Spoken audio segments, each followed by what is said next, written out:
Buenas, ¿cómo están? Bienvenidos. Estamos partiendo un ratito antes para ya la celebración del Día de la Lógica. Miguel se está conectando, mientras los saludo. Y que hayan tenido un muy feliz 14 de enero. Bueno, les doy la bienvenida como ya les dije. No sé si hay gente que no conoce a Chefa, pero a Chefa somos una agrupación de estudiantes que nos gusta la filosofía analítica y que hoy día decidimos hacer esta actividad del Día de la Lógica para conmemorar esta área de estudio de la filosofía. Y, mira, ¿quién está ahí? ¿Quién? Espérate, po. No, ya estamos en vivo, estamos en vivo. Ahí sí, ahí está. Estábamos en vivo, pero yo no te escuchaba y no me había admitido todavía. Pero A bueno, ver, bueno, pero espérate, pues yo había puesto esto así bien. Pero espérate un ratito, no, pues, estamos no está dando por mientras que era Chefa. Bueno, No, pues espérate un ratito. para que la gente no se vaya, los que están, pues si no, Hola, buenas noches. No sé a quién estoy saludando. buenas noches, SM17. Yo puedo compartir esto en. ¿Esto cómo? Con el, ¿Cómo? con el de más a la derecha, Ah, pero no lo puedo poner como. No, porque claro, como que aparecen mis historias ya, ¿no? sí. O antes los Beatles. ¿Cuál es su álbum favorito de los Beatles? El mío, el Magical Mystery Tour. Ah, está bueno, está bueno. Sí. Quedé ahora de No, drogadicto, pero está ahí. yo soy un hombre más clásico, a mí me gusta el Abbey Road. El Abbey Road. Sí. Acá tengo aquí tengo el Abbey Road. Ah,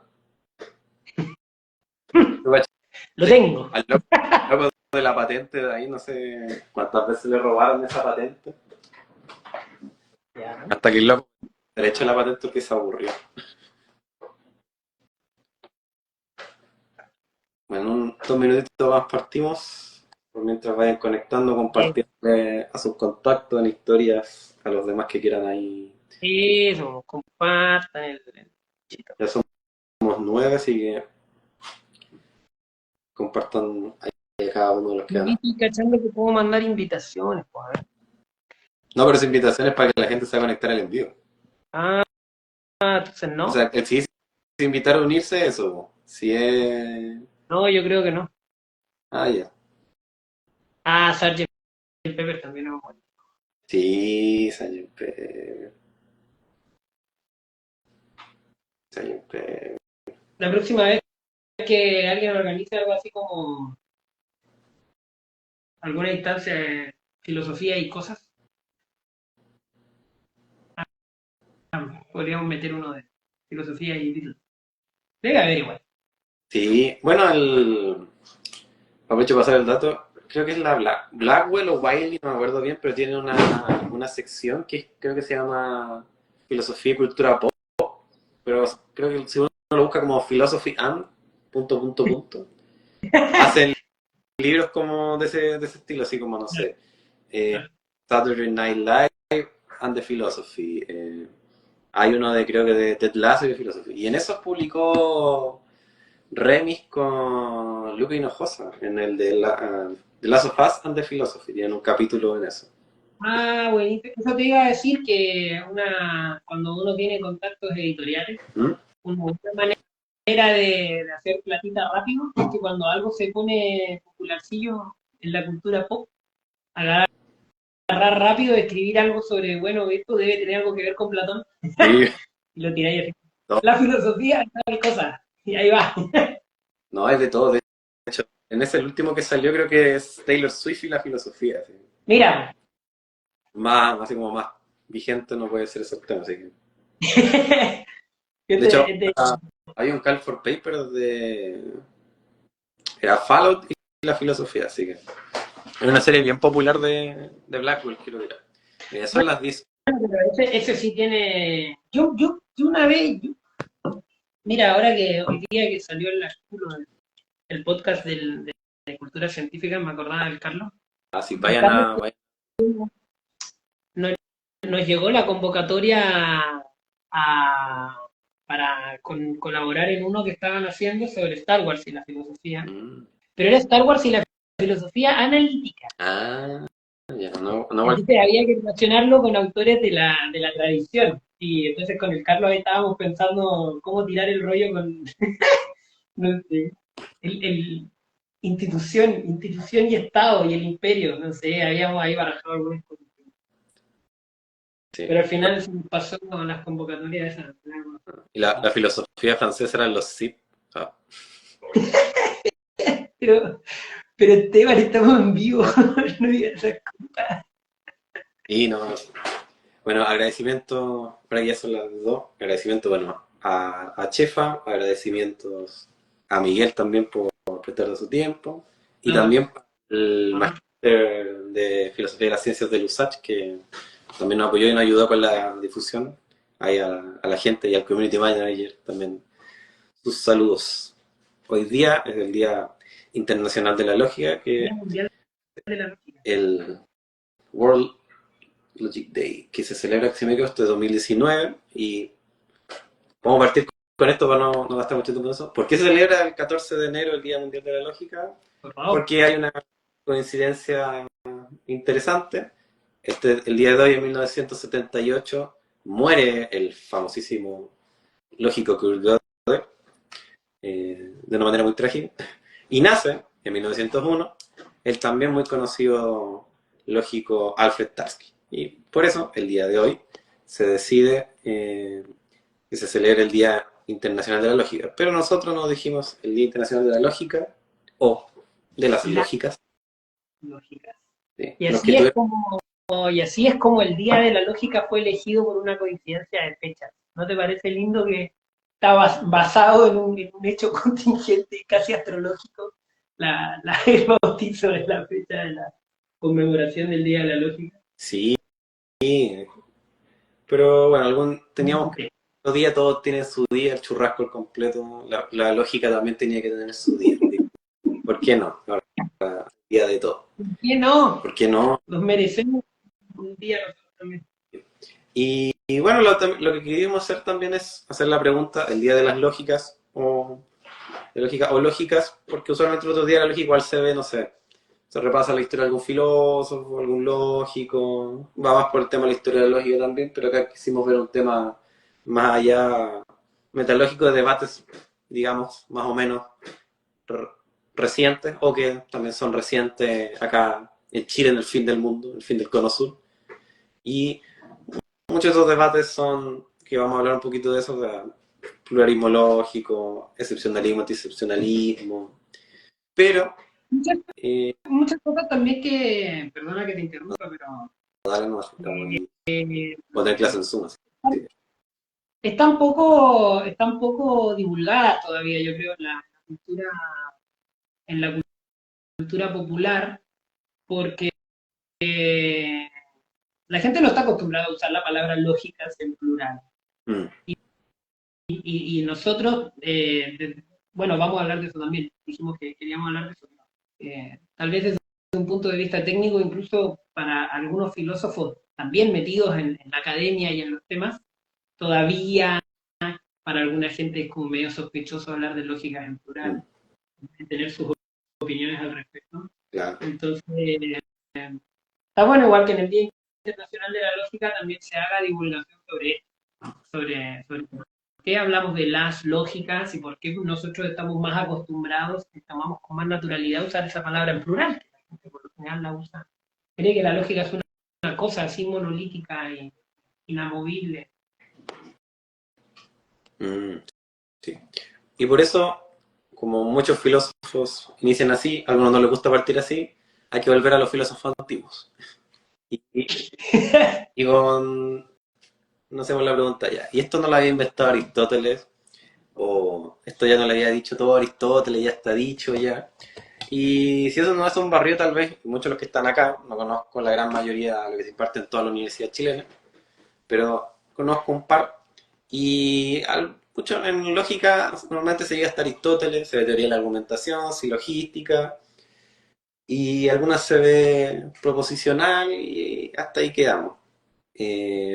Más allá, con suerte sabrán qué son los cuantificadores y todo, pero también tiene que ver, y esa es la invitación también, a salir un poquito de los dogmatismos, y hay muchas cosas que son dogmáticas. Entonces, voy a agarrar a un caballero que probablemente ustedes conocen, que se llama Emmanuel Kant, y en el prólogo, la segunda edición, dice lo siguiente, voy a citar. Prólogo, segunda edición, el parágrafo B, número 8. Dice, que la lógica ha tomado este camino seguro de los tiempos más antiguos, es algo que puede inferirse del hecho de que no ha necesitado dar ningún paso atrás desde Aristóteles, salvo que se quieran considerar como correcciones la supresión de ciertas sutilezas innecesarias o la clarificación de lo expuesto, aspectos que afectan a la elegancia más que a la certeza de la ciencia. Lo curioso de la lógica es que tampoco haya sido capaz hasta hoy de avanzar un solo paso. Y gracias a el desarrollo de la lógica, podemos decir que esto está equivocado. Pero también tengo que hablar de por qué está equivocado y no ser dogmático tampoco nosotros. Sí, Porque sí, claro que sí. Bueno, tú mencionaste el desarrollo de la lógica. William y Martha Neal, que son los dos autores de este libro, un clásico de la historia de la lógica, comentan ese pasaje de una forma muy elocuente. Dicen que tal vez Kant es el autor que más daño le ha hecho a la percepción que tienen los mismos filósofos de la lógica en la historia de la lógica. Porque ciertamente, brillante como era y muy versado en todos los temas a los que se dedicó y muy influyente, Kant sabía muy poco de lógica. Sabía lo mínimo que se conocía en su tiempo y tenía una percepción muy prejuiciada y muy limitada de lo que era la lógica. Entonces ahí mismo lo refleja también en los cursos de lógica, que no es un libro que él publicó, pero que tenemos, los apuntes de los cursos de lógica. Tiene también una percepción muy pobre de la historia, y es una percepción que también se perpetuó hasta los días de hoy. Todavía hay gente que tiene nociones más bien pobres de la historia de la lógica, entienden muy mal cómo se desarrolló, y existe primero esa creencia, la creencia kantiana, que es la idea de que, bueno, Aristóteles inventó la lógica, esta cosa era genial, extraordinaria, y lo único que hicieron todos los demás durante 2000 años fue comentarlo, y hasta que llegaron unos cuantos matemáticos que llegaron a poner orden y como que la reinventaron y la sacaron de la marisma aristotélica y la inventaron de nuevo, crearon la lógica matemática y aquí estamos. Esa visión tan reduccionista y tan simplona, casi caricaturesca, curiosamente es algo que hoy en día muchas personas de forma no irónica sostienen y creen que así es como se desarrolla. Eh, Incluso tú mencionaste que este día, esta conmemoración celebra o recuerda a Kurt Gödel y a Tarski. Y no es trivial la elección de los dos personajes, o sea, sí, es una casualidad porque uno nació en la misma fecha en la que el otro murió, que no era el mismo día porque fueron años diferentes. Pero es interesante porque Tarski y Gödel, yo incluiría también a Gensen, a Gerard Gensen y a Saul Kripke, por tener que elegir un par de nombres que mencionar. Son cuatro nombres que de hecho dentro de la historia de la lógica del siglo XX también marcan un punto de inflexión. O sea, si uno quisiera hacer una simplificación y escribir una versión muy burda y muy grosera de cómo fue la historia de la lógica en 10 palabras, uno no solamente debería mencionar a Aristóteles y a Frege, sino que en realidad la forma más correcta, o un poco menos incorrecta, digamos, sería mencionar a Aristóteles, después a Frege, o a Frege y a los de su generación, ¿no es cierto? Y después todas esas cosas que pasaron a principios de la década de los 30, que de alguna forma también cambian la forma en la que se hace, se piensa, se entiende, se investiga la lógica en la academia, en la filosofía contemporánea. Así que, sí, no, derribando mitos. derribando mitos, sí. Y bueno, no entramos en detalle qué era eso, porque yo a Miguel le dije que no me dijera para que también me diera la sorpresa de hablar sobre la del diluvio. ¿Del qué? La tesis del diluvio. Ah, bueno, Vega Renón, que es es un historiador que yo no leí, he leído referencias de él, sé que la expresión la trae a colación él, pero el libro todavía me es inaccesible. Si alguien tiene el libro de Vega Renón, me lo manda, porque tengo muchas ganas de tenerlo hace muchos años. eh, Acuñó esta expresión, la tesis del diluvio, que expresa justamente esto que yo te digo, como la filosofía analítica se casó con una metodología ahistórica. Entonces dijeron, para hacer filosofía no necesitamos saber historia de la filosofía. Y eso se trasladó un poco también al conocimiento de la lógica. Entonces dijeron, bueno, como la lógica matemática la reinventamos casi por completo durante el siglo XIX, todo lo que pasó antes, bueno, pues sí. Mm. Había gente trabajando en cosas que tienen que ver con lógica, pero bueno, eso no era a lo que nos dedicamos. Eh, y esto como premisa metodológica, es decir, como decisión que tú tomas para trabajar, está bueno porque te deja avanzar sin que te detengan ciertas sutilezas que por ahí son secundarias. ¿Sí? Como, está muy bueno que alguien se pueda sentar y dedicarse a la lógica y hacer contribuciones importantes sin haber leído Aristóteles, si quiere. ¿Viste? Como Wittgenstein siempre decía, por supuesto de forma muy arrogante, pero bueno, pero él siempre decía que, o alguna vez dijo que nunca había leído Aristóteles.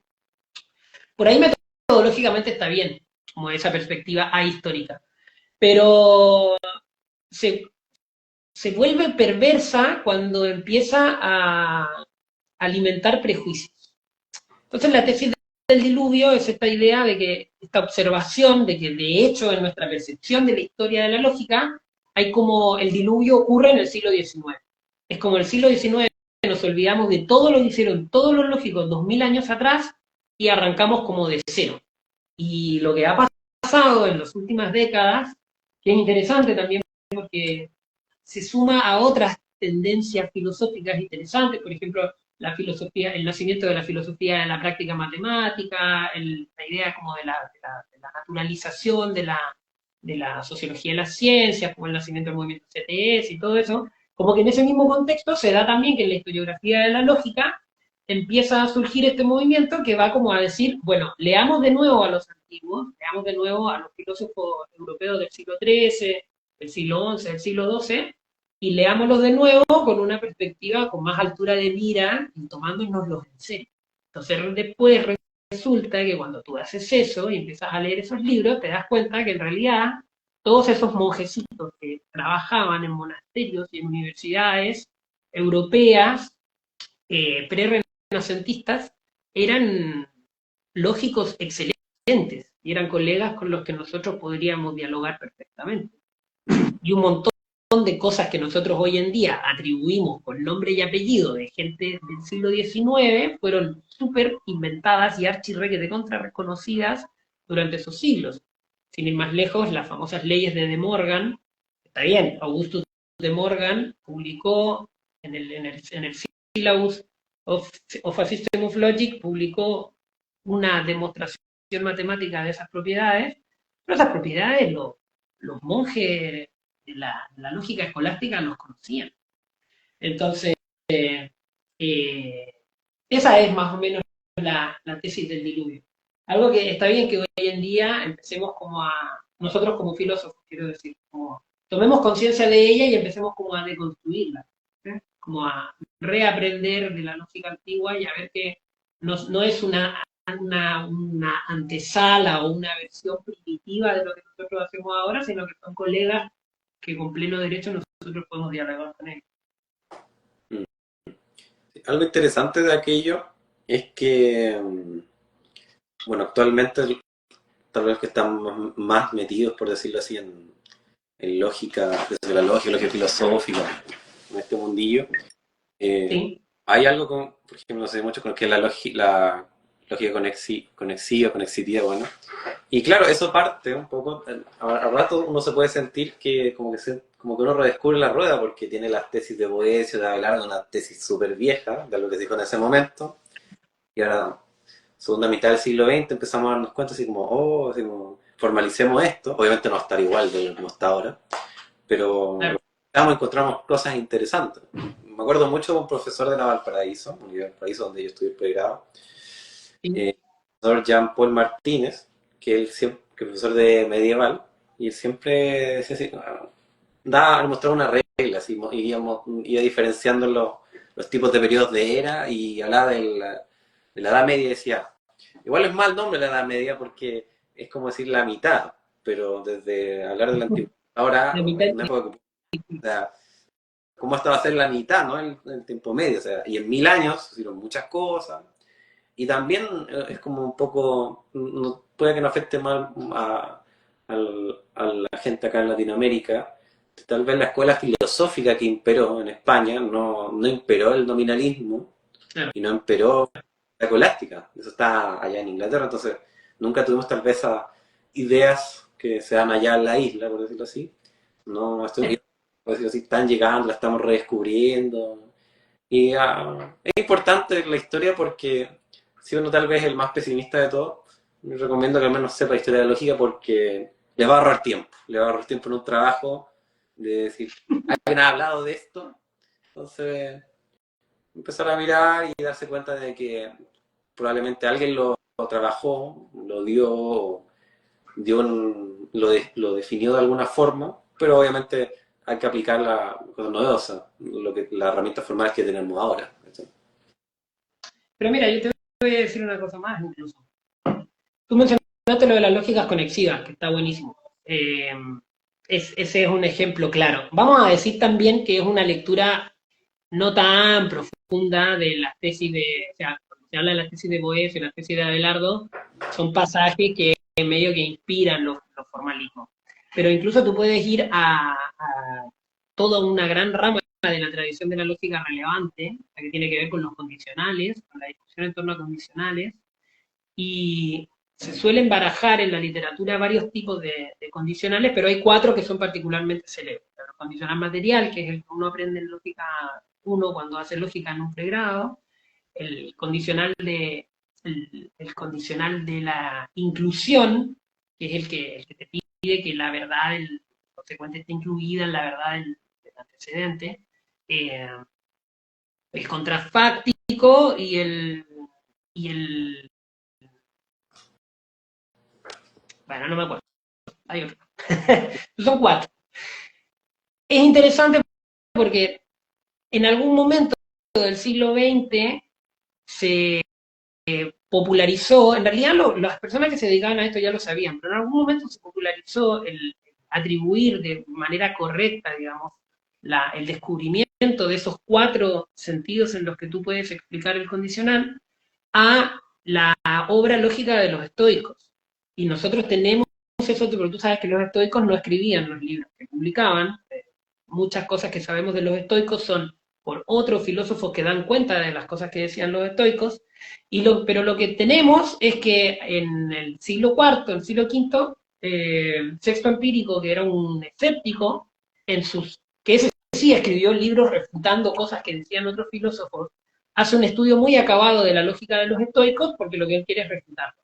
Y le pone nombre a los cuatro tipos de condicionales. Y son exactamente los cuatro condicionales que se discuten hoy en día en la literatura. Obviamente en la literatura hoy en día se discuten más, pero hay cuatro que son prominentes.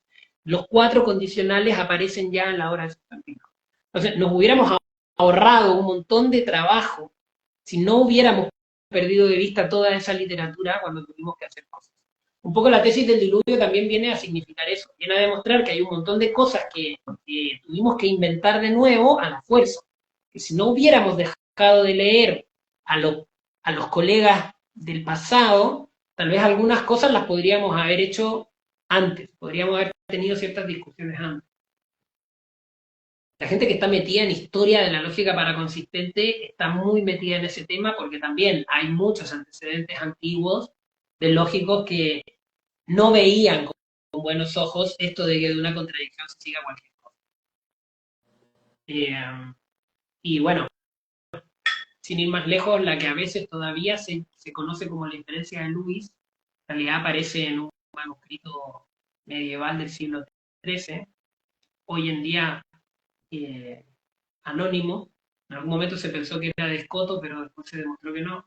El Eh, pseudo creo que, ¿no? el pseudo Escoto, claro, hoy en día, por ejemplo, en el libro de Andrés, de André Bovenrit, él lo llama de forma un poco más correcta el, el principio del pseudo Escoto, pero bueno, ese principio, o sea, quiero decir, no es solamente la observación de que tal vez es sospechoso que es una contradicción o cualquier cosa, sí o no, pero lo interesante del trabajo ese del Consequentiae, que es el trabajo este del siglo XIII en el que aparece, es que no es solamente que el tipo lo dice por encima, no es solamente que el tipo dice eh, de una contradicción se sigue cualquier cosa, sino que hay una demostración, y es una demostración formal, o sea, es un pasaje en latín que tú lo lees y tú dices, esto es una deducción natural. Es exactamente lo que tú haces cuando haces deducciones naturales, o sea, los colegas del siglo XIII tenían tan estandarizada la forma en la que hacían pruebas que lo único que le faltaba era ponerlas en forma de arbolito Claro, o en forma de lista. Pablo le falta. Claro. Bueno, y a lo que iba el título de la conmemoración del día de hoy, que Sí, Lógicas, actualmente se está hablando, bueno, actualmente ya un par de años, en lo que se conoce como The One True Logic, o la lógica verdadera. O esta lógica, por decirlo así, va a depender, que la lógica de la cual se desprenden otras, o la lógica que debemos ocupar. Y podemos tal vez hacer un recorrido histórico que tal vez en el principio, bueno, lo que más conocemos actualmente, o la gente entiende como que es la lógica correcta, y los que están un poquito más metidos en el tema dicen, ah, lógica clásica, ¿o no? La lógica clásica, la lógica clásica, la lógica clásica es la lógica correcta. y la lógica, la lógica, claro. Y bueno, en ese sentido, algunos no lo llaman lógica clásica, hay un lógico filósofo mexicano que la llama la lógica Bull-Frege-Russell, aunque dudo que la gente por ese nombre porque no lo muy enredado. Pero también es de marcarse un poco de los orígenes de ese nombre clásico, porque obviamente si uno escucha clásico, se va a quedar como, siempre y te la enseñan así, es como que uno dice, esto es, el resto son disparates o caminos extraños, por decirlo así, y tenemos que construir a base de todo. Y ¿Tú sabes quién le puso ese nombre en lógica clásica? no, de hecho no sé quién le puso lógica clásica. La primera vez que se empezó a usar ese nombre fue en un artículo de Brouwer. Él Mm. discutiendo contra el formato. Brouwer, a ver, igual, no sé de qué palo viene la gente que nos está viendo, entonces voy a pecar de un rato. Ahí que en Eh, el tío Bravo. la matemática, hay un momento en el siglo XX, hay una discusión interesante al principio del siglo XX, en la que se enfrentaron dos formas de entender la matemática. La matemática formalista, que podríamos decir, sin temor a equivocarnos, que es la que hoy en día se enseña en todas las universidades y se usa en todas las ingenierías del mundo. Y una lógica que es diferente en lugares sutiles. Es difícil explicar exactamente cuáles son esas diferencias, pero quedémonos en que no solamente era que querían hacer las cosas de manera distinta, sino que los resultados a los que llegaban eran distintos. Esa es la lógica intuicionista. El gran representante de la lógica intuicionista, eh, perdón, me confundí con un comentario, eh, Esto, el que, entonces, la lógica, la matemática intuicionista era una propuesta alternativa a la matemática tal como se enseña en las universidades hoy en día en todas partes. Eh, y fue Brouwer, que era el padre del intuicionismo, digamos, la persona que le dio forma a la propuesta y como que la convirtió en un corpus conceptual y metodológico enseñable. Escribió varios artículos en contra de su contrincante. En ese tiempo, en el palo de la filosofía de las matemáticas, se llamaba el formalismo. Y Brouwer, durante un tiempo, usa la expresión matemática formalista, matemática intuicionista, pero para referirse a la lógica, específicamente, a la lógica que el formalismo presuponía y que utiliza de forma prominente, porque una de las cosas que caracterizan a la matemática eh, formalista es que arranca de axiomas lógicos o toma como punto de partida cierta teoría lógica, Brouwer a esa teoría lógica la llamaba la lógica clásica, en el sentido clásico como de vieja. Ah, Pero tienes razón que hoy en día hay dos maneras de entender la palabra clásico. La lógica clásica para muchas personas es como la buena. mm, Tiene como un poco ese buque medio despectivo que tiene cuando uno dice la música clásica. Tú sabías que también la música clásica fue una expresión que se acuñó para distinguirla de la música de los negros, de mm. la música del blues, del rock, de la música folclórica que empezaba a tomar popularidad en las radios y que se empezó, y sobre todo después cuando se empezó a enseñar y a cultivar en las, en las universidades y en las academias y en los conservatorios. Entonces, cuando la música popular, esa música que no tenía lugar en los grandes conciertos y en el mundo de la música profesional empieza a entrar, se acuña la expresión lógica, o sea, música clásica, para hablar de la buena. Ahí la diferencia es que la música clásica es una bolsa de gatos, porque hay un montón de compositores, periodos y situaciones históricas que son completamente distintas y digamos que temáticamente no tiene nada que ver un compositor con otro. O sea, dentro de la bolsa de la música clásica sí es una categoría más sociológica, música clásica, de la música clásica sí es una categoría sociológica, pero en el caso de la lógica clásica estamos bastante seguros de cuál es. Tú me dices que, tú me dices que a Estrada le gusta, o sea, Estrada la llama, ¿cómo me dijiste? Wolfgang, digo, Wolfgang. Wilfrege Russell. En realidad la lógica de Hilbert y Ackermann. El otro día tuvimos conversando de eso, ¿verdad?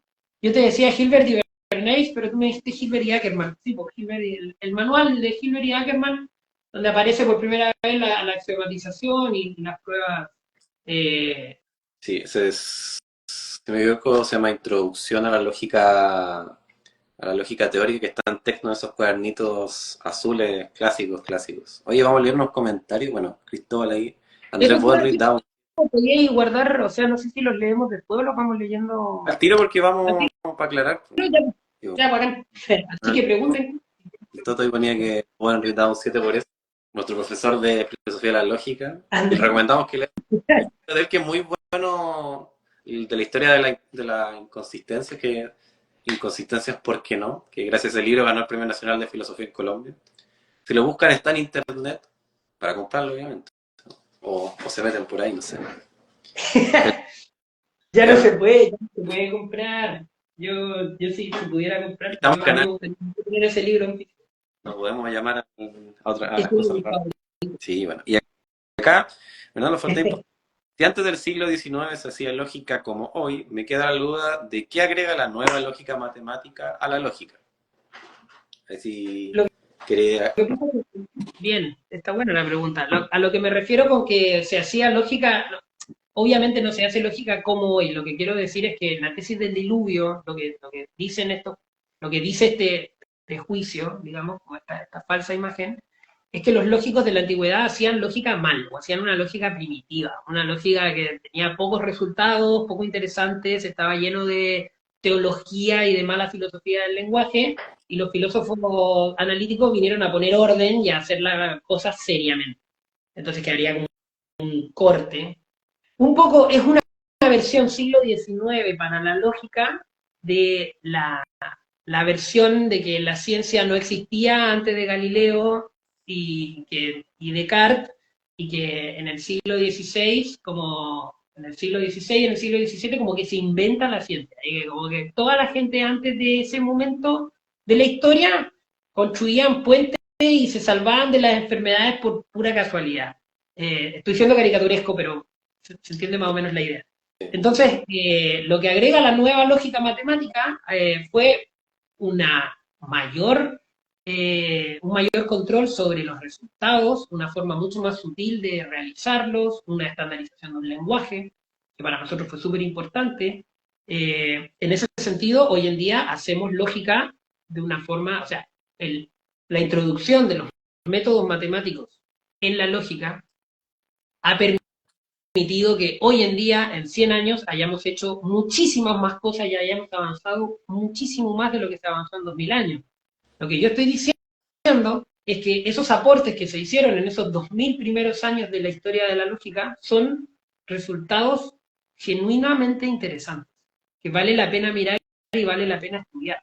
No era gente equivocada diciendo burradas. O sea, hay un artículo de Crick que está bien, está basado en cosas que él escribió en los 70, pero fue publicado el año de su muerte, o sea, hace un par de años, donde Crick vuelve a soltar algo que era muy de sentido común para su generación, esto de que Aristóteles no se dio cuenta de que los juicios afirmativos no tienen importe existencial en el sujeto, en el término sujeto, no importa lo que signifique.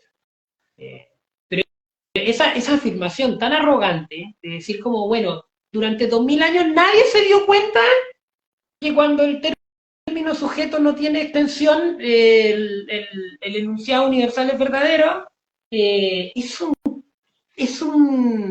es de un nivel de arrogancia y de poca conciencia histórica. O sea, lo, los colegas del siglo XIII ya discutían el problema del importe existencial de los términos universales. O sea, está en las discusiones, había posiciones encontradas. Eh, y por eso también el problema de la mala herencia de cómo Kant aprendió y cómo Kant enseñó lógica, porque Kant alcanzó a dar cursos de lógica, que tenían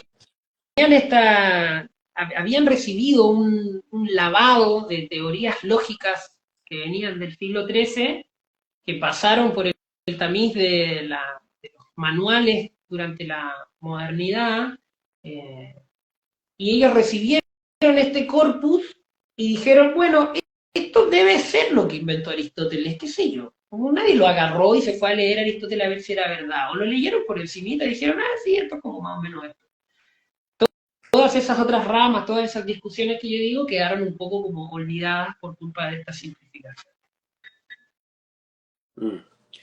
Bueno, sobre eso mismo, inclusive, también, bueno, en la antigüedad hay que tener en cuenta que también se pierden muchas cosas por problemas dogmáticos, que no decir que hoy día no existe dogmatismo, pero cuando hablamos de la lógica de los estoicos, hay que tener en cuenta Sí, que toda esa lógica fue, por decirlo así, o lo que había, fue aristotelizado, por decirlo así. Y claro, bueno, también, por ejemplo, cambió, sí, porque la lógica proposicional tiene su origen ahí en lo estoico, y se aristoteliza, y uno de los que se da cuenta de aquello, bueno, muchos se dan cuenta de ello, pero uno más conocido, al menos a principios del siglo XX, Peirce.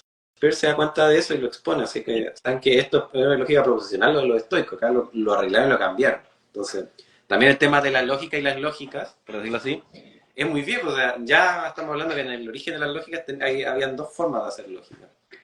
Y sí, Peirce se da cuenta y después Bochansky es el primero que menciona la importancia de los estoicos en la historia de la lógica en el libro de lógica formal. La historia de la lógica formal que escribió él también ahí es de los también sí, eh, menciona. Sí. entonces, por eso mismo también, bueno, ahí siendo la lógica, ¿de qué es la lógica verdadera? ¿Qué significa que haya una lógica verdadera sobre todas? ¿O qué es eso de que haya una lógica? También vale la pena preguntarse por eso. Entonces, Bien, déjame cometer otra pedantería y decir algo explicatorio sobre esa pregunta. Eh, la gente cree cosas y la gente saca conclusiones sobre las cosas que cree. Cuando aquí estamos hablando de teoría lógica, estamos diciendo que hay algo así como una racionalización de ese proceso de sacar conclusiones de las cosas que crees o de las cosas que dices o de las cosas que piensas, y que esa racionalización del proceso de sacar conclusiones, lo que te da son esquemas generales. Entonces, siempre que tú aceptas cosas que tienen esta forma y siempre que aceptas cosas que tienen esta forma, de esto se sigue tal cosa, o de esto no se sigue o no se sigue tal cosa. Vamos a decir que una teoría lógica es eso, es un objeto matemático que da cuenta de la forma en la que tú sacas conclusiones, en el más amplio sentido posible. Esta aclaración es relevante porque esa pregunta sobre cuál es la lógica correcta te obliga a tomar cierta posición filosófica muy seria, que es decir, hay algo así como la forma correcta de pensar, o la forma correcta de pasar de cosas que tú aceptas a las conclusiones que salen de eso. Eh, yo, no, yo pienso que a veces saltar a la discusión sobre cuál es la lógica correcta soslaya el hecho de que la discusión de que haya tal cosa como la lógica correcta, eh, es una discusión que es más relevante que hay que tomar al principio. Pero bueno, la gente que cree que existe la lógica correcta, o que hay tal cosa como ser la lógica correcta en algún sentido, es gente que piensa eso, que uno de estos objetos matemáticos que nosotros inventamos y estudiamos y que podemos tratar con total serenidad, porque no nos comprometemos con su calidad ontológica ni nada, hay uno de estos que de hecho machea perfectamente con la práctica racional de seres humanos, supongo. Toda aquella cosa que pueda decirse que es racional, supongo que al menos nosotros estamos incluidos, no sé si se incluyen otras criaturas, pero bueno, al menos los seres humanos estaremos incluidos en ese grupo. Claro. Hay un montón de problemas con esa, ¿cachai? Eh, Partiendo por algo que los filósofos de la ciencia están súper acostumbrados, conocen y están súper acostumbrados a escuchar, que es la sobredeterminación de los hechos por la teoría. Es básicamente esto. Tú solamente tienes un número limitado de casos que estudias y las teorías científicas son enunciados universales. Por lo tanto, en principio, siempre que tienes cierta cantidad, cierto muestrario de datos, hay más de una teoría general que podría dar cuenta de esos datos. Aquí pasa un poco lo mismo, como el número de inferencias siempre obviamente es finito, es como hay un número finito de veces que personas han sacado ciertas conclusiones a partir de ciertas premisas. Por lo tanto, siempre hay más de una teoría lógica que da cuenta de que esas inferencias fueron realizadas correcta o incorrectamente. Esto incluso en la matemática. O sea, hay grandes porciones de la matemática, yo te podría decir incluso toda la matemática hasta antes del cálculo, del desarrollo del cálculo, es una matemática indistinguible entre la matemática formalista y la matemática intuicionista. El, el intuicionista tiene el mismo derecho a decir que toda la matemática de toda la historia de la humanidad ha sido intuicionista, tiene el mismo derecho que el otro matemático, el matemático formalista, a decir que siempre hemos pensado siguiendo la lógica clásica. El mismo Brouwer, el padre del intuicionismo, dice en alguno de sus escritos que el principio del tercero excluido es como el geocentrismo. Es una hipótesis que sirvió durante un tiempo, que tenía cierta validez local cuando la ciencia había llegado se desarrollaba de cierta manera, y la lógica intuicionista no es contradictoria con esa idea, porque la lógica intuicionista no acepta contraejemplos para el tercero excluido, pero que cuando ya llegamos a cierto nivel de refinamiento de la ciencia tenemos que abandonar esas hipótesis y agarrar hipótesis más buenas. Ahí es donde se me va toda la capacidad de hablar en inteligente. Pero bueno, esa es más o menos la idea. Claro. Eh, Bueno, para resumir igual en parte, claro, que significa que hay una única lógica verdadera, que claro, hay una forma de resolver, o sea, a partir de premisas llegar a conclusiones, o sea, implica que habría una manera única de razonar, y eso sí. requeriría que si hay esa manera, de aquella podrían desprender, lo que conocemos, no sé, la lógica extendida, añadimos nuevas cosas y tenemos otras lógicas, pero todo son pedacitos de esta lógica, ¿ok? Y claro, también no entrar en tecnicismos, pero también sería bueno definirle a la gente, en general, qué es, bueno, sin entrar tanto en detalle, pero que una lógica clásica, que una lógica que no, el término no clásico o divergente en otros textos, y qué sería lo contraclásico. Yo creo que Bien, sería bueno tener en cuenta qué significa cada una de esas cosas. bien. Partamos Yo creo por lo clásico. una consecuencia, un corolario de la tesis del diluvio, el tesis del diluvio, esta idea de que hasta el siglo XIX la gente hacía pura weá y después empezamos a hacer lógica en serio. Así que todo lo que se hizo antes del siglo XIX no importa. Un corolario de eso es que hay una lógica que es como esta gente que empezó a hacer las cosas bien, inventó una lógica, o no la inventó, la descubrió, si quiere ser más kantiano, pero bueno, llegaron a la formulación de una teoría y esa teoría es la... Ahí está. Y después salió esta gente rara, esta gente que le gusta molestar y que le gusta causar problemas y meterse donde arreglar cosas que no se han echado a perder, y empezaron a inventar lógica extraña. La Susan Hack, muy importante filósofa de la lógica, también ya tiene el estatus de lógica iba a decir, claro, iba a decir clásico, pero clásico en el sentido de filósofa clásica de la filosofía de la lógica. Una leyenda. Ya, al principio del libro recuerda esto de que la divergencia no ocurrió en serie. No es como que en algún momento estos señores blancos y europeos y muy inteligentes inventaron o descubrieron la lógica clásica y después vinieron estos sudamericanos y estos australianos a decir cosas extrañas e inventar lógicas alternativas, sino que todos estos procesos fueron ocurriendo en paralelo. O sea, yo mismo te contaba hace un rato que la lógica, o sea, que la matemática, la lógica clásica recibió su nombre en el contexto de discusiones con los intuicionistas. Los intuicionistas ya defendían, pero los seguidores sí, una lógica alternativa a la lógica clásica. Sea como sea el caso, cuando tú miras este panorama desde el punto de vista matemático, nosotros lo que tenemos son muchas lógicas y eso estamos todos de acuerdo. En filosofía y en matemática no tenemos ninguna duda de que teorías alternativas como objetos matemáticos funcionan, hay distintos y para nosotros eso no causa ningún problema. Es un dato de la causa. Decir que la lógica es clásica o no clásica es una terminología que tristemente todavía se usa en las universidades.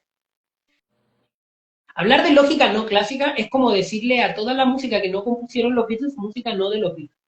Es una categoría que lo único que hace es fomentar un prejuicio. Como, ¿por qué tú llamarías a todos y cada uno de los músicos de la riquísima variedad y cultura musical del mundo, en todos sus paralelos y en todas sus dimensiones culturales, música no de los Beatles? Un poco pasa lo mismo con la lógica clásica. Hay tantas alternativas que son tan buenas y tan interesantes y están tan arraigadas en problemas filosóficos que pueden resolver, en matemática alternativa, como en el caso de la lógica induccionista, o de la lógica, ciertas lógicas relevantes, lógicas que están motivadas filosóficamente, lógicas que están motivadas por discusiones sobre el lenguaje, lógicas que sirven para programar lavadoras, como en el caso de la lógica Fuzzy.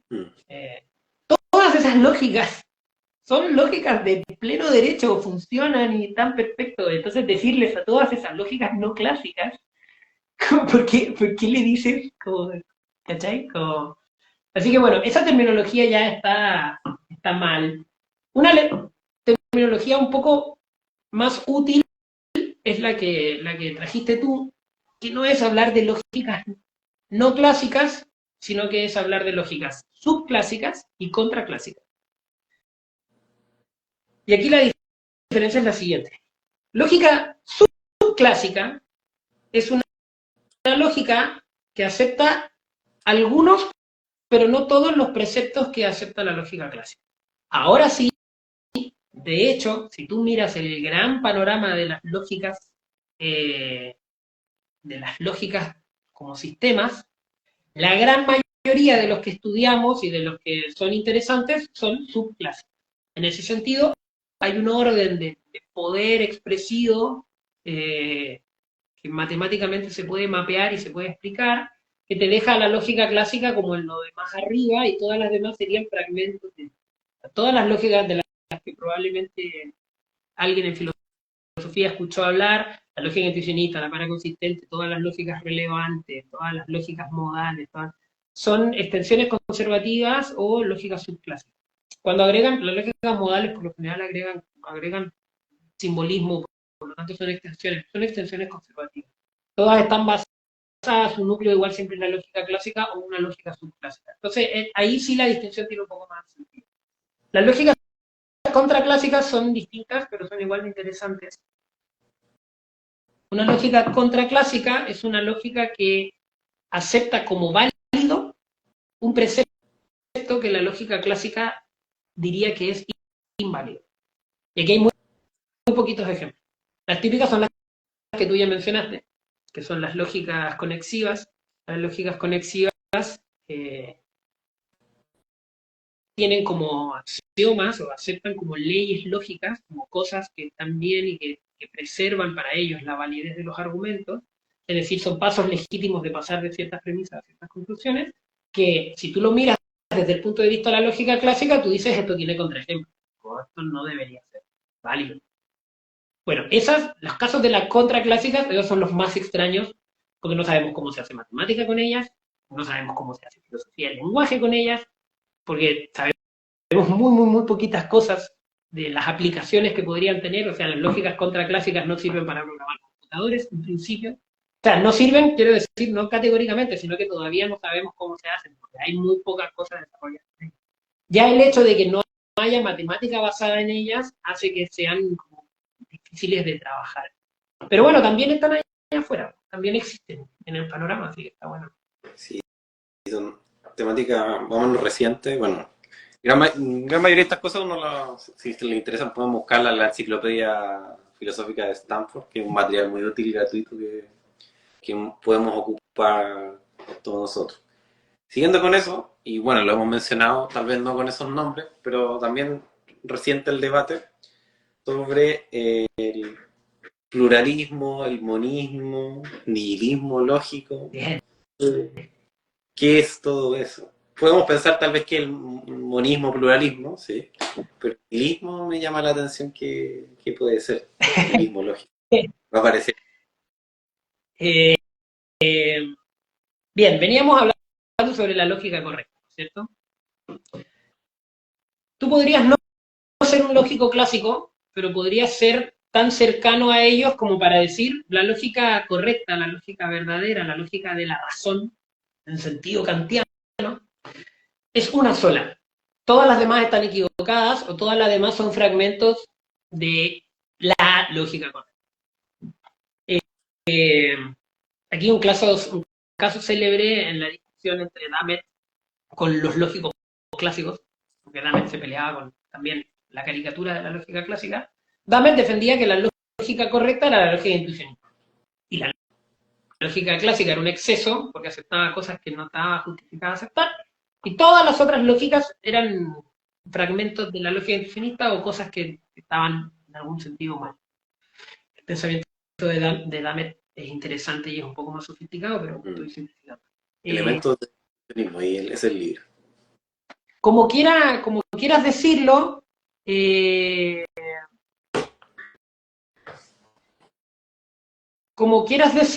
lo interesante es que tú eres un monista. Es decir, tú aceptas la lógica, aceptas que hay una lógica verdadera, una lógica válida, y todas las demás se equivocan en algún momento. Una posición alternativa que tú podrías adoptar es un pluralismo lógico. Es decir, hay distintos ámbitos en los que tú podrías usar un sistema lógico. Un sistema lógico te va a regir este proceso de sacar conclusiones a partir de ciertas premisas, y contextualmente alguna lógica te va a servir o te va a servir otra. Entonces, por ejemplo, en la discusión Dammert contra los formalistas, podría venir alguien y decir, que la matemática intuicionista y la matemática formalista son dos formas interesantes de hacer ciencia, entonces, pero cuando tú estás razonando constructivamente tienes que usar la lógica intuicionista, y cuando estás razonando teológicamente tienes que usar la lógica clásica. Entonces, por ahí, un pluralista no ve de forma, no ve de forma tan conflictiva el que haya distintas lógicas porque dicen, bueno, cada una sirve para su ámbito. Es un poco como un espíritu con el que hoy en día estaríamos tal vez más. Yo creo que para la gente que no está metida en este tema, para la gente que no está metida en la filosofía académica, el pluralismo lógico suena como más aceptable, suena más razonable, como todos son bienvenidos en la medida en la que no se pisen la cola, no se invadan su parcela, pero también es cierto que dentro de la comunidad de la filosofía de la lógica tiende a haber una tendencia más hacia el monismo, porque el pluralismo lógico tiene sus propios problemas eh, y esos son problemas que tienden a decantar en un monismo. O sea, Bueno, es ahí muy, sobre... es muy técnico explicarlo, pero se puede imaginar como esto, como si tú aceptas el pluralismo lógico, deberías comprometerte con que la lógica correcta es lo que tienen en común todos los sistemas lógicos que tú aceptas como válidos. Entonces, en ese núcleo en el que todas esas lógicas coinciden, que casi siempre va a haber un núcleo en el que coinciden, tú dices como, bueno, en realidad eres un monista porque aceptas que esa es la lógica correcta y después aceptas estas extensiones para casos particulares. Mm. La Ahí, otra posición, sí. la tercera posición del cuerno, que es una posición que se defendió poco en la historia, pero recientemente la puso de moda una filósofa,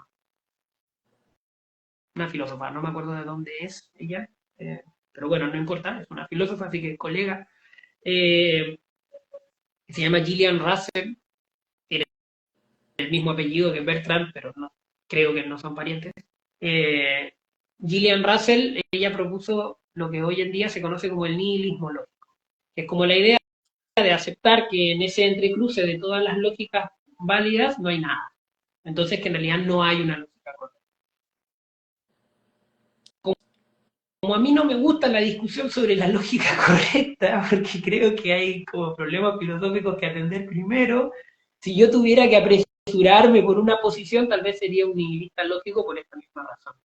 Me parece que pedirle a un sistema lógico que sea correcto en un sentido filosófico tan comprometido, me parece too much, así que como que yo tendería a ser nihilista. Pero bueno, obviamente ella no, ella tiene sus argumentos y ha publicado artículos y hay otra gente que ha discutido con ella y otra gente que también ha defendido ciertos nihilismos lógicos que van en contraposición con esa idea. Sí. No, son problemas. Como tú dices, puede que hay temas más interesantes, o sea, más importantes, urgentes, inclusive la misma lógica y la filosofía antes que eso. Tal vez ahí, bueno, antes de responder la pregunta que nos hicieron, que está interesante, un ejemplo que tal vez puede ser pragmático para quitar esas impresiones de que el monismo tal vez está relacionado con la lógica clásica sí o sí. Este, lo estaba hablando, antes Miguel le mostró este libro, pero algunos pueden enojarse con este libro, que es de Contradictory Christ, por ejemplo. Que acá, bueno, hay Me estás haciendo trampa, dijimos que no íbamos a hablar de la, esto. la religión, pero igual hay que hablar de religión, sí. Auspiciados por el Magíster de Filosofía y la Ciencia de Usach, hay que hablar de filosofía. Eh, Acá el autor toma un monismo y elige una lógica que se llama, bueno, voy a ponerlo en el chat, FDE, que es First Degree Entailment. Sí. Y esa lógica es creada por Beldar, Anderson y Dan. Y claro, esa lógica, por lo que sé, es no clásica, pero respondiendo también un poquito a la pregunta que dice ayer Ray Nelson, que dice, ¿podrías dar ejemplos de lógicas contraclásicas? Donde cuál sería la diferencia con otras lógicas que también entropean principios de SL, como las subestructurales que vendrían subclásicas, que vendrían a ser subclásicas, según te entiendo. Por ejemplo, FDE puede tomarse de una base conexiva y podría ser ahí contraclásica. Si no me equivoco, también hay otro sistema que creo que es CK o CM, que es como lógica conexitiva modal. Yo ahí, para no entrar tanto en detalle técnico, ahí recomendaría ver la entrada de la Stanford, que da una serie de ejemplos, pero ahí no sé si Miguel quiere decir algo sobre eso. Sí, déjame decir algo sobre la pregunta, porque está muy buena. Quiero tratar de llegar a una explicación que sea un poco más convincente que tirar nombres. Mm. Eh, las lógicas subestructurales, FDE y todas las lógicas típicamente conocidas como no clásicas, que casi siempre son todas subclásicas, lo que dicen es, la lógica clásica me dice que razonar de aquí a acá es seguro. Yo creo que no es tan seguro, así que yo ese principio lógico lo voy a descartar. Por eso son subclásicas. O sea, se comprometen con aceptar menos de lo que admite la lógica clásica. Si pensamos podemos pensar la lógica clásica como un set de reglas para jugar ciertos juegos. Las lógicas subclásicas son las lógicas que juegan con menos reglas, que quitan reglas. Entonces hay menos cosas que puedes hacer dentro del juego. Lo que obviamente permite que puedas, las partidas, digamos, las partidas salgan diferentes. Una lógica contraclásica es algo mucho más fuerte. Porque la lógica contraclásica es una lógica que toma cierto precepto que la lógica clásica ni siquiera está considerando porque tiene contraejemplos. La lógica contraclásica dice, no, en realidad esto a mí me parece que sí deberíamos aceptarlo como un principio lógico. Yo voy a crear una lógica que tenga que ver con esto. Entonces hay un punto de divergencia en la que las dos lógicas son incomparables. Sí. Mira, por ejemplo, hay un ejemplo muy bueno para bajarlo y que se quede muy claro, por ejemplo. Digamos que la lógica clásica es como jugar al uno, con las reglas que vienen del manual, pero si yo juego al uno, por ejemplo, algunos juegan con los más dos, vamos quitando esas reglas que algunos dicen que son y no son. ¿Y qué sería una lógica contraclásica? No sé si alguna vez ha ido a algún negocio y no está el uno, está el 2. ¿No has visto ese juego? Y tú ganáis con dos cartas en vez de una. Que es algo que en el uno jamás va a pasar, ¿cachai? No puedes ganar con dos. claro, lo que pasa es que en algún sentido está bueno el ejemplo, sí, pero piensa en todos los juegos que se pueden jugar, en todas las variantes que podía hacer del uno en el sentido de, bueno, viste que para alguna gente, ¿qué pasa cuando dices uno? O sea, cuando no dices uno, ¿cuántas cartas tenéis que sacar? Para algunas personas tenéis que sacar dos, para otros tres, para otros cinco. Algunos juegan con la regla de que podéis, de que los más dos y los más cuatro se pueden sumar, se pueden apilar y le podéis mandar así como podía hacer varias rondas de sumar más 2 y más 4. O sea, que algún pobre desafortunado no tenga cómo responder y tenga que robar todas esas cartas. Un contra uno, un juego contra uno, sería un juego en el que si alguien tira una carta roja, tú podés tirar una carta verde. Es un juego que acepta como regla algo que el otro juego te dice explícitamente que está prohibido hacer. Eso es lo que la diferencia entre lógica subclásica y contraclásica. La lógica contraclásica acepta leyes, acepta como leyes lógicas cosas que para la lógica clásica son contingencias. Y eso es muchísimo más fuerte. Por eso son incomparables. Típicamente, igual recomiendo para los que puedan leer en inglés la entrada sobre lógicas conexivas, Connective Logics de Stanford. Ahí los ejemplos son estas famosas tesis de Abelardo, las tesis de Aristóteles, tienen que ver con condicionales. Un condicional no debería afirmar o sea, si una proposición implica otra, esa proposición no debería implicar la contradictoria de lo que implica, cosas así. En la lógica clásica y en las lógicas subclásicas, por lo tanto en todas las lógicas subclásicas, todos esos esquemas tienen contraejemplos a cierto punto. Porque bueno, ahí el Esteban igual comentó que, por ejemplo, FDE tiene extensiones conexivas, pero FDE es una lógica subclásica. Todavía. Lo que pasa es que admite extensiones contraclásicas, que no es lo mismo que ella sea contraclásica. Eso, Pero bueno, esas son sutilezas, pero bueno, sí, igual está buena la pregunta. Claro. Bueno, vamos a pasar ya al último temita. Esta es una pregunta, dicen por ahí, las preguntas, exclamaciones, peticiones, mensajes de doble sentido, ¿en qué tipo de lógica entran? Muchas. Van a haber distintos tipos de lógicas, de hecho, pues. En las preguntas está la lógica erotética, que a Miguel le encanta, no está pasada de moda. Y actualmente está lo que se llama la lógica inquisitiva. Eso es para las preguntas, ¿ok? para peticiones, bueno, ahí Miguel no sé si se acuerda más. No, no no sé, hay una lógica, creo que hay una lógica que se llama lógica de la petición, si no me equivoco. Está la optativa, hay lógica interrogativa, de la preferencia. Pero eso, si no me equivoco, son como más de la segunda mitad del siglo XX, del 60 hasta los 80 dan ese tipo de desarrollos. Lógica del doble sentido, la del Alvarito Sala, no sé. La referencia. Sí, la, no, La del no, doble, el doble sentido. el No, doble sentido. eh, bien, sí, las lógicas, Imperativa. yo podía, ya ahora lo perdí, no hay. Bien, hay dos cosas, como siempre, en todo. Una de las cosas maravillosas de la lógica matemática, de la lógica moderna, es que tú puedes tomar una, un dominio, un ámbito del lenguaje o de la racionalidad que te parezca interesante estudiar lógicamente y lo puedes estudiar lógicamente. Tenemos las herramientas para hacerlo.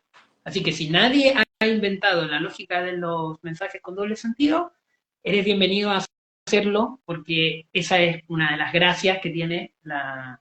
Entonces, volviendo ahora a una pregunta que nos hicieron antes, esta es una de las cosas que ganamos con el enfoque matemático, que prácticamente todo se puede hacer. La cosa es que hacerlo y que sea interesante después, pero bueno, nunca está de más probar. Esteban mencionó lo de las lógicas herotéticas. En algún punto del siglo XX se dijo, bueno, ¿y qué pasa? ¿Por qué no podemos hacer lógica con preguntas? Bueno, veamos cómo sería. Y se escribieron algunas cosas al respecto, por ahí tal vez no calaron mucho, pero cada cierto tiempo esto de las preguntas en la lógica como que vuelve. Y en dialógica se trabaja. Ahora, hay dos cosas distintas. Una cosa es cómo yo hago la lógica que capture o que mente sobre el razonamiento sobre cierto fragmento del lenguaje, que eso sería el enfoque lógica erotética. Y otra pregunta diferente es, ¿qué lugar tendrían las preguntas, los mensajes de doble sentido y esas cosas en algún sistema lógico que yo ya tengo? Por ejemplo, no es exactamente un doble sentido, pero muchos muchos estarán familiarizados con la idea de que en filosofía del lenguaje y en filosofía analítica general eh, se conocen varias paradojas de las llamadas paradojas semánticas. El problema del mentiroso, piensen en la afirmación esta oración es falsa, porque si le empiezas a dar vueltas a oración te das cuenta de que si es falsa tiene que ser verdadera, pero si es verdadera tiene que ser falsa. O como escribió Cristóbal en algo que le leí una vez, si sí, entonces no, y si no, entonces sí. eh, ese tipo de proposiciones, que no son proposiciones que tú puedes meter en la lógica clásica de forma inocente porque producen contradicciones, y sabemos que en la lógica clásica las contradicciones no le gustan, eh, hay dos cosas. Por una parte, esfuerzos por hacer lógicas de las paradojas, y por otro lado, hay la pregunta de qué pasa si yo a una lógica que ya tengo le meto paradojas. Eso está súper estudiado. Es de hecho uno de los campos a los que uno se puede dedicar si te gustan las paradojas, si te gusta la lógica y quieres meterte en algún tema y trabajar en eso. Ese es un tema que está siempre candente y siempre abierto. Como ver qué pasa con tu paradoja favorita cuando la metes en tu lógica favorita y cómo puedes evitar que causen mucho daño. Por lo general, las paradojas semánticas causan daños gravísimos a los sistemas lógicos, como bugs en los programas de computador, o hacen que pasen cosas muy extrañas. Sí. Típicamente en matemáticas las paradojas hacen que se prueben cosas como que uno es igual a cero, o que todos los números son iguales. Entonces nos gustan las paradojas en la lógica. Sí. Bueno, como decía Nicolás Clebou, yo no lo voy a imitar, pero podemos pensar probablemente que a los lógicos les molestan las paradojas, pero en realidad a los lógicos en realidad les molestan las falacias, ¿no? Las paradojas son interesantes. Las paradojas son buenísimas. Una falacia molesta a un lógico, pero Claro, una paradoja no. una, Aparte, Claro, una persona tratando de pasar por válido un argumento que es claramente inválido es molesto. sí. No leas Aparte las palabras la pregunta no se no vuelven leas la abajo, así. pregunta que hizo Cristóbal. No leas la pregunta que hizo Cristóbal. Ya. No, pero arriba dice, las imperativas no podrían ser determinadas. Ah, sí, pues mencionamos las imperativas. Cristóbal En la dice, lógica también se introducen los imperativos, se pueden formalizar en dialógica, igual que las preguntas, que los requests. Aunque ahí se los usa de forma técnica de una manera que muchos me van a decir que es tramposa, que no era exactamente lo que queríamos, pero es linda la dialógica, porque es pensar eh, esta, ¿cómo se llama? Caterina Dutil Lováez, que es filósofa de la lógica, ella le ha sacado mucho provecho, ha explotado mucho en la visión dialógica de la lógica, eh, entendida de una forma un poco sui generis, porque ella no viene del palo de la dialógica de Lorenz y Lorenzen, que es como la dialógica más estándar, matemáticamente más mejor desarrollada, pero ella sí como que mete un enfoque filosófico en eso y lo que ella propone o la forma en la que ella interpreta esto de la dialógica es que la lógica siempre se ha enseñado como una actividad solitaria, un pensador que acepta premisas y saca conclusiones, un matemático que en su casa encerrado prueba teoremas a partir de los axiomas, un poco lo mismo que dije yo al principio de esta conversación, o sea, como la lógica es como tú en tu cabecita sacas conclusiones a partir de ciertas premisas. Bueno, ella propone que en realidad podríamos volver a mirar toda la historia de la lógica pensando en términos de diálogo. Entonces, en términos de una persona que dice cosas y otro que le pregunta sobre las cosas que dice y el intento de los dos de llegar a ciertos acuerdos. Entonces, que en realidad el proceso lógico, la inferencia lógica, la validez lógica estaría en la forma de forzar o de llegar a esos acuerdos entre lo que yo digo y lo que tú me preguntas, o las cosas que yo afirmo y las que tú dudas, entonces como que hay un punto en el y está bueno, y eso incluye, eso agrega, ahora cuando tú haces dialógica, digamos, matemáticamente, de ahí formalizas cosas como los imperativos y las preguntas, pedir y afirmar cosas. Está bueno. Toto dice... Tú, Ya no le bueno. Si quieren preguntas. saber sobre tal, lean la entrada que hay en la Stanford. Ah, no, no tiene. Ya listo. No, tiene Wikipedia. Muy bien, Esteban, Hay muy en bien. Wikipedia. Sé que hay en Wikipedia. Eso. Gaby Ofría Stahl trabajó arte lógica aerotética y sus primeros trabajos se los publicó en Chile. Sí, es verdad eso. Bueno, con Gaby estamos investigando sobre eso y Stahl es un personaje bastante conocido en la historia de la lógica en Chile, también de Chica, la... Sí, así que, bueno, ahí le contamos de ese trabajo y sale. Ah, bueno, es verdad que tú tenés el librillo. Una ahí. elementos de metamatemática. Me lo regaló mi profesor de matemática del colegio cuando supo que me gustaba la lógica. Mira, y te regaló ese libro y no debe decir, así que Stahl es más que decir. Ya no. La definición de sistema lógico manejan al hacer esta taxonomía, es decir, un conjunto de teoremas o inferencias o metainferencias, etcétera, o una definición intencional. ¿Quién dijo meta diferencia? Me voy a enojar. Nelson Ramos. Ahí responde. No, está bien. ¿Qué definición de sistema lógico manejan al hacer esta taxonomía? No, bien, perfecto. Igual está perfecta o sea, yo digo, menos no, porque mis colegas aquí en Buenos Aires, yo trabajé todos estos años con el grupo de lógica de Buenos Aires, así que metainferencias es el tema candente hoy en día acá Tú, en Buenos Aires, así que tú respiras, por eso digo, me voy a enojar, pero lo digo está bien. Eh, Sí, yo estoy siguiendo el tren actual de la literatura y nosotros entendemos la lógica como eh, una relación definida sobre un lenguaje. Una relación en el más amplio sentido posible, entonces tú tienes un lenguaje que podría ser un lenguaje formal, pero también podría ser un lenguaje natural o un lenguaje de lo que tú quieras, y lo que hace tu teoría lógica, en principio, es separarte conjuntos de premisas y conjuntos de conclusión y decirte este va con este y esto es válido o inválido, etc. ¿Qué pasa? ¿Qué incluye una teoría lógica? Eh, para muchas personas, eso que acabo de decir es suficiente. Dime cuáles son las premisas y qué premisas coinciden con qué conclusiones y ahí está lo suficiente. Nosotros, y nosotros digo en un sentido no sectario, sino que yo y otros filósofos que trabajan también aquí y en otras partes del mundo, pero hay muchos de esos en Buenos Aires, eh, creemos que a esa definición hay que añadirle las metainferencias, que serían en este caso las relaciones no solamente que van a valer entre premisas y conclusiones, sino que entre las premisas y conclusiones que puedes armar con las cosas que ya decidiste que eran válidas o inválidas anteriormente.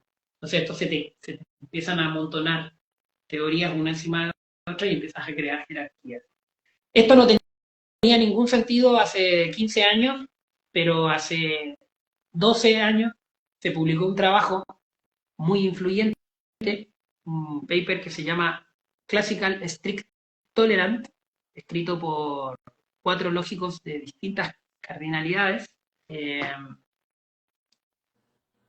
Dije cardinalidades, quería decir distintos paralelos, porque viven en países diferentes. Pero bueno, en Classical Strict Tolerant lo que dicen, lo que ellos muestran es que hay una manera de definir la lógica clásica que te da todas las inferencias válidas de la lógica clásica, pero de tal forma que ciertas paradojas semánticas no producen esto.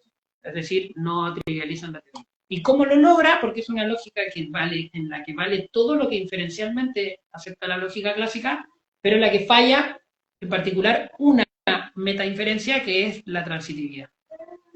Entonces, que si de este conjunto de premisas tú puedes sacar esta conclusión, y con esta conclusión y otras premisas puedes sacar una tercera conclusión, el paso de esto primero que dije a lo segundo que dije no vale. Obviamente esto se había descubierto antes, pero ellos lo usaron de forma interesante filosóficamente y como que motivó toda una literatura que hoy en día está muy de moda. Sí. Que es la literatura en torno a metainferencia. Esto de que podemos hacer lógicas que tengan, en las que los niveles metainferenciales sean. Sí. Y bueno, ahí mis colegas aquí en Buenos Aires son realmente los expertos en ese tema. Yo vine aquí a aprender sobre ellos, con ellos, porque están muy metidos en el tema actualmente. Sí. Ya. Vamos a pasar al último temita y ahí podemos relacionarla con la pregunta que dijo ahí el Cristóbal, que es ¿qué es esto del excepcionalismo y el antiexcepcionalismo? Esto es lógica. Son dos preguntas distintas, la de Cristóbal y la del antiexcepcionalismo. Voy a hacer trampa. Pero yo soy trivialista, con lo que quiero. Sí. Voy a hacer autopublicidad y voy a hacer trampa. ¿Verdad? La Universidad de Santiago sacó hoy día el primer capítulo de un podcast en el que van a estar difundiendo artículos que se publicaron en la revista Cultura Científica. La revista Cultura Científica en particular es una revista con la que yo tengo un vínculo muy especial porque esa revista fue levantada y vuelta a poner en funcionamiento por un muy querido amigo mío que falleció hace 2 años ya. Y bueno, en el primer capítulo del podcast comentamos un artículo que yo publiqué en la revista en 2021 y ahí hablo sobre excepcionalismo y antiexcepcionalismo. Así que te voy a dejar colgado con esa pregunta. Al que le interese ese tema, lean el artículo que yo escribí, pero respondamos a la pregunta de Cristóbal, porque esta pregunta sí es una pregunta que está muy interesante. Eso sí. Sí. Todo está ahí, Gaby, que por favor le pido que ponga el Instagram ahí de revistas Culturas Científicas para que la gente vaya y yo fijo. Sigan y estén atentos a los próximos capítulos del podcast para que... Me parece como un esfuerzo, además quiero decir públicamente que me parece muy lindo el esfuerzo de divulgar los artículos de la revista, porque lo que suele pasar en la academia es que la gente nunca se entera de las cosas que se publican. Sí. Lo que dice Cristóbal dicen, ¿creen que hay alguna normatividad en la lógica? ¿Tenemos algo así como un deber de razonar válidamente? ¿No? Va a venir, va a entrar a mi casa la policía del pensamiento a pegarme si afirmo el consecuente. Esa es la pregunta de Cristóbal, básicamente.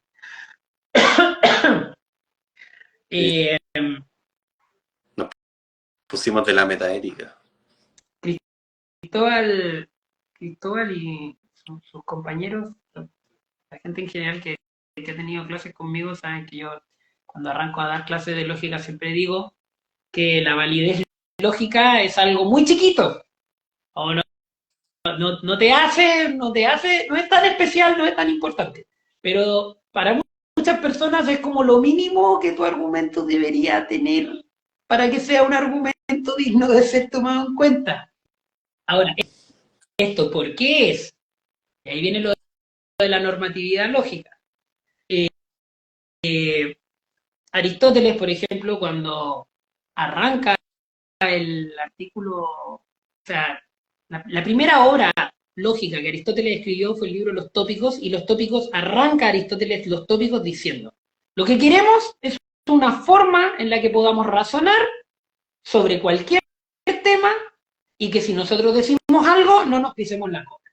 Lo dice en griego, lo dice en otro claro, pero básicamente. Lo que quería Aristóteles era que cuando él estaba discutiendo con gente, cuando él sostuviera algo, no sacara como conclusión algo que se contradijera con lo que él ya había dicho anteriormente. Esa era como la idea. Para muchas personas, hoy en día la lógica se entiende en un sentido parecido, pero no igual, pero muchas personas te van a decir que un argumento es válido cuando no puede ser que las premisas sean verdaderas y la conclusión falsa. Por lo tanto, si tú estás dispuesto a dar tu vida por todas las premisas que aceptaste, puedes también estar dispuesto a dar tu vida por la conclusión, porque en todos los casos posibles o en todos los escenarios posibles en los que las premisas son verdaderas, la conclusión también es verdadera. Si yo te digo eso y a ti no te parece bien razonar válidamente, que nadie te va a obligar. Pero bueno, esta es mi posición. Hay, por supuesto, esto es un tema abierto y esta es una posición que si yo quisiera ponerla en un artículo tendría que defenderla y probablemente tendría problemas defendiéndola porque hay muchas personas que piensan que la lógica es normativa, en el sentido que habla, o sea, la palabra que trajo Cristóbal es la normatividad.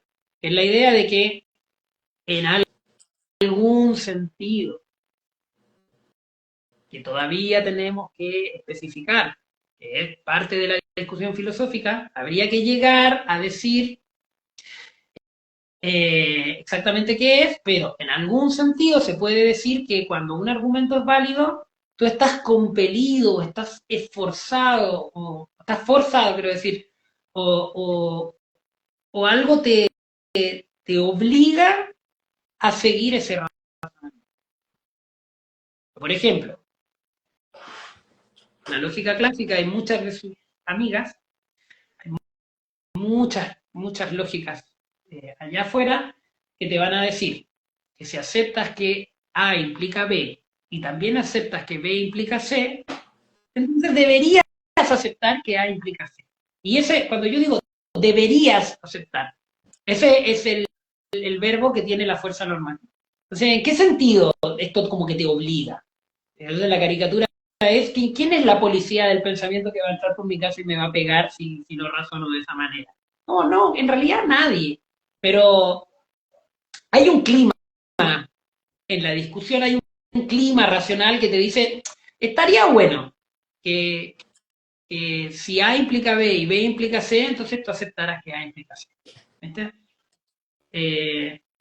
Y si tú piensas que en realidad está mal hacer eso, bueno, tendrías que darme un argumento bastante sólido, eh, proponerme otra lógica, pero no sería como simplemente como dejarlo ahí. Pero a mí no me gustan los fascismos en general, entonces como que la gente razone como ella quiera, como, hagan lo que quieran. O si tengo que discutir con alguien sobre cualquier cosa, me parece mucho más bonito que un argumento sea convincente, que sea retórico. O sea, hay argumentos que son lógicamente inválidos, pero que están muy bien formulados. Uno no le pide consistencia lógica, qué sé yo, a la poesía. Si estoy haciendo filosofía, cuando estoy trabajando de 9 a 7, en general le pido a la gente que discute conmigo que algún sentido de validez lógica respete. Pero bueno, qué sé yo. También por todo lo que hemos venido hablando, siempre podías acomodar los hechos a alguna teoría. Entonces, como llega un punto en el que cuando eres un pluralista lógico y eres muy pluralista, hay un punto en el que ya es como esto de la normatividad como que un poco queda como en segundo plano. Claro, Sin ir más lejos, ya que tú lo trajiste, te dije que no íbamos a hablar de eso, pero tú lo trajiste, así que ahora lo voy a decir. qué hace, qué hace. Eh, hay gente allá afuera que piensa que hay contradicciones verdaderas, que hay ciertas situaciones en el mundo que hacen que ciertas contradicciones sean verdaderas. Dicho así, me parece interesante, digno de conversar, como sentémonos y veamos qué es lo que dicen, pero cuando las aplicaciones o las contradicciones verdaderas que tú querrías traerme a la mesa son cosas que hacen que ciertas teorías en realidad sean más fáciles de mirar cuando en realidad están llenas de problemas, por ejemplo la cristología, es sabido que es un problema clásico de la teología cristiana, que la identidad de Cristo y las cosas que le pasan a Cristo de acuerdo al dogma son contradictorias. Entonces, que tú vengas y me digas, mira, como la cristología es contradictoria, esto prueba que hay contradicciones verdaderas. Y como, no, no era para eso. Como, porque toda la gracia de hacer teología es resolver las contradicciones de Cristo, no aceptarlas. ¿Cachai? Entonces, el principio de no contradicción, ¿es normativo? ¿Es como me estoy casando con la validez universal del principio de no contradicción? ¿O con esto que dice Wittgenstein en el Tractatus de que Dios no puede crear un mundo ilógico y de alguna forma Dios está obligado a seguir la lógica? O como diría Leibniz, Dios podría ser un Dios ilógico, pero es bueno, por lo tanto nos dio la lógica, decidió crear el mundo lógicamente más consistente. Eh, no, no estoy diciendo eso. Lo que estoy diciendo es que me parece que el dialeteísmo, o esta idea de que hay contradicciones verdaderas, no aporta mucho a esa discusión. Como que en realidad la cierra en lugar de abrirla. Por eso me parece como fácil.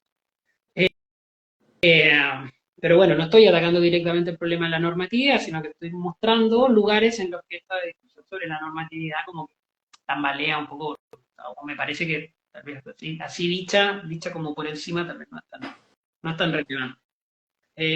Igual, con todo, hay gente que se dedica al problema de la normatividad lógica. Hay trabajos que son excelentes y muy interesantes. Nada de lo que he dicho sirva como excusa para no leer algo.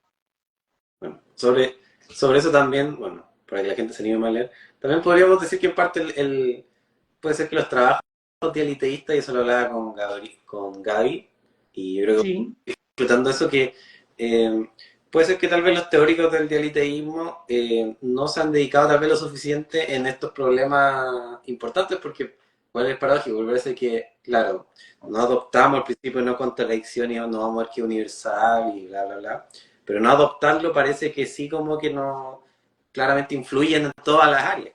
Entonces, al adoptar un dialectismo, es igual, si somos filósofos, somos responsables e íntegros, debemos ocuparnos no solo de todos los problemas, sino inclusive no solo de la cristología, sino de todo el entrañado ontológico metafísico, y que en realidad también es problemático el dialiteísmo y no es fácil, la verdad.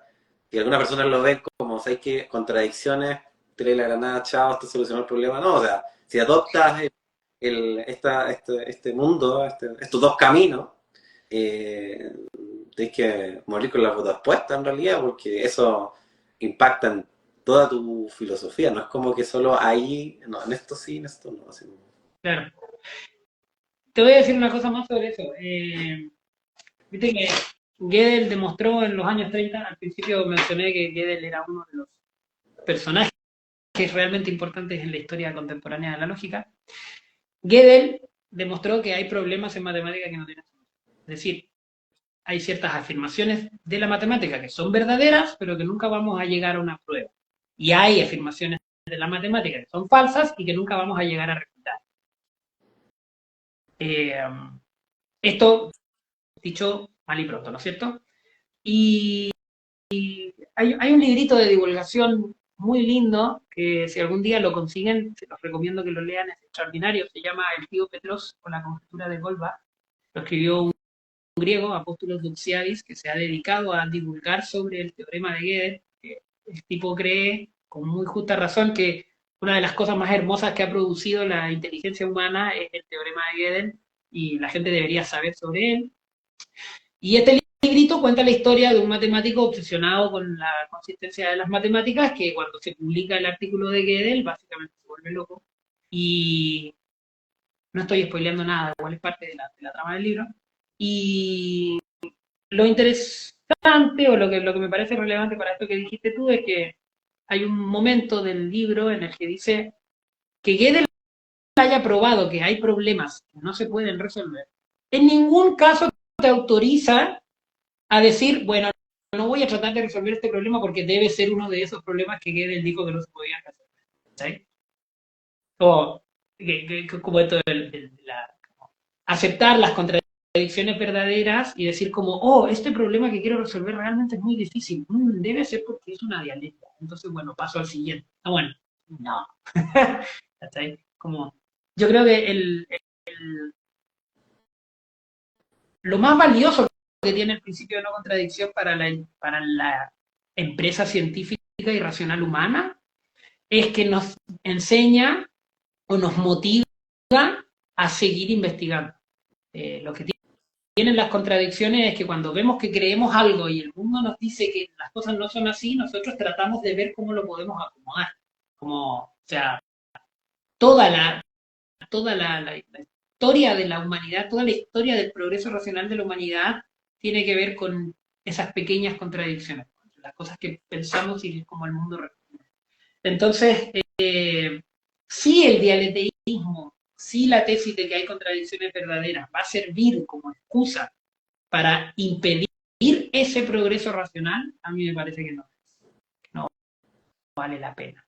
Ahora igual recuerda que todos los dialeteístas te van a decir, Graham Bristol primero, no es que todas las contradicciones sean verdaderas, son algunas nomás, muy especiales, en ámbitos muy delimitados, eh, así que eso.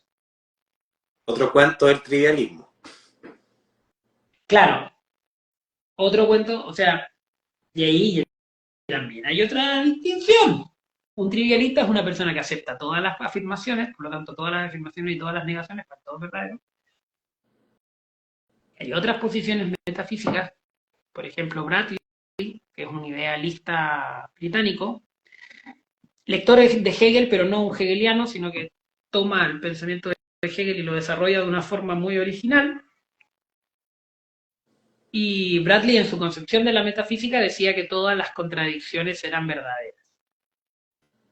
Todas las contradicciones del tipo A y no A son verdaderas, pero no lo convierte en un trivialista, es un ultra consistente, por así decirlo, eh, pero pero no llega a ser un trivialista, o sea, no es uno de estos. Aristóteles decía que la persona que negaba el principio de no contradicción no podía levantar el dedo, era como una planta. No puede ir a Mégara porque si va a Mégara estaría contradiciendo su creencia de que por ir a Mégara no puede ir a Mégara. Bueno, Bradley no era de eso. Bradley discutía con gente de su tiempo. Tuvo discusiones con Russell, así que era un filósofo, digamos. Solamente que su posición filosófica era un poco sui generis y tenía esta particularidad. También, el problema de saber de Bradley por Russell es que Russell va a decir, este tipo no está hablando pura. Y esa es una forma muy poco seria de entrar a un autor. Es mucho mejor leer a los que te lo van a exponer sin tanto. Russell en general es un muy mal filósofo para entrar a cualquier otro filósofo que no sea él. Eh, era muy poco cuidadoso con la forma en la que exponía el pensamiento ajeno, digamos. Meinong es un filósofo muy interesante, no hay que entrar a él por Russell. Bradley, un filósofo muy interesante que no hay que entrar a él por Russell, etc. Hay un par. Está bien. Bueno, ya estamos ya finalizando, como dicen por ahí. Estamos pasaditos de hora, ¿no? Yo no sé, Sí, pero bueno, para cerrar, bueno, muchas gracias a todos los que estuvieron. sí, muchas gracias por los que se conectaron. eh, Agradecer a Miguel que contó con su presencia acá y la buena disposición de responder todas las preguntas y todo. Gracias, Y Esteban, a ti por sí, haber sido el contrapunto en esta conversación. y ese será el punto medio. Claro, bueno, a Chefa, dar las gracias, a todos, bueno, eso es parte de Chefa, pero a todos los que formamos parte de Chefa, a ser parte también del Magíster de Filo de las Ciencias. Y bueno, ahí escribieron un poquito más en el chat. Saludos a todos. No sé si queréis responder algo antes que nos vayamos. No sé. No sé si había alguna otra pregunta. Ahí le agradezco a quien puso lo de Bradley, porque la verdad es que yo lo menciono, pero experto en Bradley no soy, así que cualquiera que quiera aportar cosas sobre él me parece genial. Eh, yo los invito a que lean. Sí, lean, Está muy bueno. lean Eh, filosofía. no, creo que las preguntas las respondimos todas, menos la pregunta que está censurada. Ah, ya. Eh, bueno, invitar también a que sigan, bueno, la cuenta de Achefa, la cuenta del, bueno, Magíster de Filosofía de las Ciencias, que ya vamos a partir ya el año 2025. Seguir, que invitar a Miguel en Instagram y visiten también su página ahí de Google Sites. Pues, Miguel hace clases de lógica. Ahí, Doy clases de lógica en todos los niveles, así que si quieren clases de lógica, hablen conmigo. También sí, porque creo que estoy un poco lejos del mundillo de los influencers, pero bueno, no sé. Este año voy a hacer un esfuerzo por subir más cositas. sí. Así que, Bueno, ahí no, yo doy fe a la de Miguel, traten de porque mantenerme entretenido. esta Camila, que es alumna de Miguel, bueno, recomendarlo. Bueno, que También. lean, invito a lean a los artículos de Miguel. Ahí está, dejé fijado a la La cuenta. revista, Culturas Ah, Científicas, no se sí, la pierdan. sí. Lean los artículos, está recién salidito del horno la última edición de la revista. Sigan su cuenta. Ah, eso no lo vi yo. ¿El de este año, el de 2024? Sí, en 2024 salió, está recién salido, así que lo invito a que se Ah, metan a la página. no lo revisé, así que voy a ir volando a revisar a ver qué sale. Sí. Lean ahí, siguen la cuenta en Instagram y en Spotify, Cultura Científica, el podcast, y escuchen el primer capítulo que de hecho está ahí Miguel, y comentan el artículo de Miguel que se llama, ¿cómo se llama este artículo? Esposo, una visión particularista de las leyes lógicas. Eso. Lo invito también a que, bueno, escuchen el Muy podcast relevante y de lo pues, que hablamos hoy día y también sobre lo del antiexcepcionalismo y antiexcepcionalismo que preguntaron. Ahí también está. sí, invito a que lean ese. Y bueno, el otro artículo de Miguel también es bien reciente, que es el outline, un esbozo de una teoría dialógica de la verdad. También ese está en crítica, es reciente, así que eso. Y live semanales con más invitados podría ser. Podría ser. Así Si que no, tiren mensajitos a Chefa porque está, yo creo que salió lindo y sería muy bueno. A mí sí. también me gustaría escuchar a ver en qué están trabajando los colegas, así que estaría buenísimo. Próximo invitado, Pilar Sordo. Y. Esteban, ¿por qué? No, perdón. Carlitos Peña también, ahí está el invitado. No. Saludos a todos ellos. Carlitos Peña lo quiero. Ya. Bueno, Ya, saludos. buenas Muy, noches, muy gracias buenas noches. Esteban, gracias a todos Y los que se conectaron. sí, no sé cómo termina esta cuestión, pero. Ah, ahí Ahí, está. será Chao. que... Cuídense. Chao.